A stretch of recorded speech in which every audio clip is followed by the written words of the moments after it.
पंढरपुरात वादळी वाऱ्यासह अवकाळी पावसाला सुरुवात झालेली आहे। भर कडाक्याच्या उन्हाळ्यात पावसानं हजेरी लावल्यामुळे पंढरपूरकरांना दिलासा मिळाला।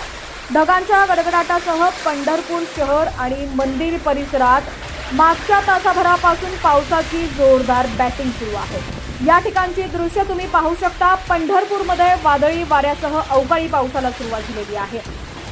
संपूर्ण बातमी आपण पुढे पाहूया। त्याआधी तुम्ही HPN मराठी न्यूज चॅनल पहिल्यांदाच पाहत असाल आणि अजूनही चॅनलला सबस्क्राइब केलं नसेल तर नक्की सबस्क्राइब करा आणि बेल आयकॉनवर क्लिक करून नोटिफिकेशन्स मिळवा, जेणेकरून आमचे अपडेट्स लवकरात लवकर तुमच्यापर्यंत पोहोचतील। तर या ठिकाणी तुम्ही पाहू शकता, ढगांच्या गडगडाटासह पंढरपूर शहर आणि मंदिर परिसरात मागच्या तासाभरापासून पावसाची जोरदार बॅटिंग सुरू आहे। भर कडाक्याच्या उन्हाळ्यात पावसानं हजेरी लावल्यामुळे पंढरपूरकरांना दिलासा मिळालेला आहे।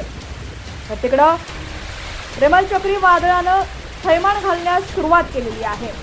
थोड्याच वेळात रेमल चक्रीवादळ हे बंगालच्या उपसागरात धडकण्याची शक्यता आहे। पावसाचे अपडेट्स पाहण्यासाठी HPN मराठी न्यूज चॅनलला सबस्क्राइब करा आणि बेल आयकॉनवर क्लिक करून नोटिफिकेशन्स मिळवा, जेणेकरून आमचे अपडेट्स लवकरात लवकर तुमच्यापर्यंत पोहोचतील।